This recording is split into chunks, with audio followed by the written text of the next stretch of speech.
Halo, Assalamualaikum warahmatullahi wabarakatuh. Perkenalkan, nama saya Nisa Muznatin Uyun dari kelas 12 akuntansi 6. Saya sebagai moderator di kelompok 1. Dan perkenalkan rekan saya. Assalamualaikum warahmatullahi wabarakatuh. Perkenalkan, nama saya Alan Jaya dari kelas 12 AKL 6 kelompok 1. Perkenalkan, nama saya Pini Samrotul Kolbi, kelas 12 akuntansi 6. Saya dari kelompok 1. Assalamualaikum warahmatullahi wabarakatuh. Perkenalkan, nama saya Amelia Putri Satori. Saya dari kelas 12 akuntansi 6 dan dari kelompok 1. Assalamualaikum warahmatullahi wabarakatuh. Perkenalkan, nama saya Arid Isra Al-Arab dari kelas 12 akuntansi 6. Oke, dalam kesempatan kali ini kami akan menjelaskan tentang makna perlindungan dan penegakan hukum. Langsung saja ke yang pertama, yaitu ada pengertian yang akan dijelaskan oleh Saudara Alan Jaya. Pengertian perlindungan hukum. Perlindungan hukum adalah segala upaya yang dilakukan oleh penegak hukum untuk melindungi hak-hak dari subjek hukum agar hak-hak tersebut tidak dilanggar. Oke, selanjutnya ada fungsi hukum yang akan dijelaskan oleh Saudari Amelia Putri Satori. Saya akan menjelaskan tentang fungsi hukum. Fungsi hukum yaitu untuk melindungi kepentingan manusia sebagai alat untuk ketertiban dan keteraturan masyarakat, sebagai sarana untuk mewujudkan keadilan sosial baik lahir maupun batin, sebagai alat untuk perubahan sosial atau penggerak pembangunan, sebagai alat kritik atau fungsi kritik, dan hukum berfungsi untuk menyelesaikan pertikaian. Oke, selanjutnya ada unsur-unsur perlindungan hukum yang akan dijelaskan oleh Saudari Afini Samratul Kolbi. Saya di sini akan menjelaskan tentang unsur-unsur perlindungan hukum. Unsur-unsur perlindungan hukum ada 4, yaitu yang pertama, jaminan kepastian hukum. Yang kedua, adanya sanksi hukuman bagi pihak yang melanggarnya. Dan yang ketiga, adanya perlindungan dari pemerintah kepada warganya. Yang terakhir, berkaitan dengan hak warga negara.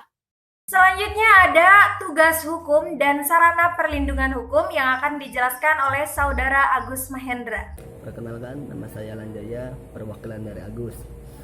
4. Tugas hukum dan sarana perlindungan hukum. Tugas hukum: 1. Menjamin kepastian hukum. 2. Menjamin ketertiban, kedamaian, dan lain-lain. 3. Menjaga jangan sampai terjadinya perbuatan main hakim sendiri dalam pergaulan masyarakat. Sarana perlindungan hukum. 1. Preventif. Preventif adalah suatu tindakan yang dilakukan untuk mencegah atau mengurangi kemungkinan terjadinya hal-hal yang tidak diinginkan di masa yang mendatang. Contohnya, tindakan orang tua yang membatasi anaknya bermain handphone supaya anaknya tidak kecanduan. 2. Represif. Represif adalah suatu tindakan yang dilakukan setelah terjadinya suatu pelanggaran atau peristiwa buruk. Contohnya, nasihat dari seorang guru kepada para muridnya untuk giat belajar dan mengerjakan tugas agar bisa mengerjakan ujian. Oke, lalu ada macam-macam perlindungan hukum yang akan dijelaskan oleh Saudara Arid Isra Al-Arab. Di sini saya akan menjelaskan tentang macam-macam perlindungan hukum. Perlindungan hukum dibagi menjadi 2, yaitu yang pertama, perlindungan hukum preventif. Pada perlindungan ini, rakyat diberi kesempatan untuk mengajukan keberatan atau pendapatnya yang tujuannya untuk mencegah terjadinya sengketa. Dan yang kedua, perlindungan hukum represif.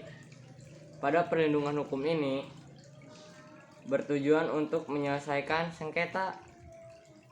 Dan yang terakhir ada tujuan perlindungan hukum dan keberhasilan proses perlindungan dan penegakan hukum yang akan dijelaskan oleh saya sendiri.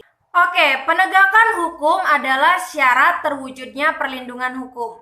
Lalu apa yang akan terjadi jika penegakan hukum berjalan dengan baik? maka akan terwujudnya tujuan perlindungan hukum yang diantaranya tegaknya supremasi hukum yang bermakna bahwa hukum memiliki kekuasaan mutlak dalam mengatur pergaulan manusia di berbagai macam kehidupan.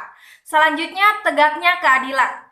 Tujuan utama hukum adalah keadilan bagi seluruh warga negara. Kemudian mewujudkan perdamaian di masyarakat. Perdamaian akan terwujud apabila semua masyarakat atau seluruh warga negara merasa dirinya dilindungi dalam segala bidang kehidupan. Oke, selanjutnya keberhasilan proses perlindungan dan penegakan hukum dapat didukung oleh beberapa faktor. Di antaranya hukumnya, penegak hukum, masyarakat, sarana atau fasilitas yang mendukung penegakan hukum, dan kebudayaan itu sendiri. Oke, cukup sekian dari kami. Terima kasih atas perhatiannya dan mohon maaf jika ada kesalahan. Wabillahi taufiq wal hidayah. Wassalamualaikum warahmatullahi wabarakatuh.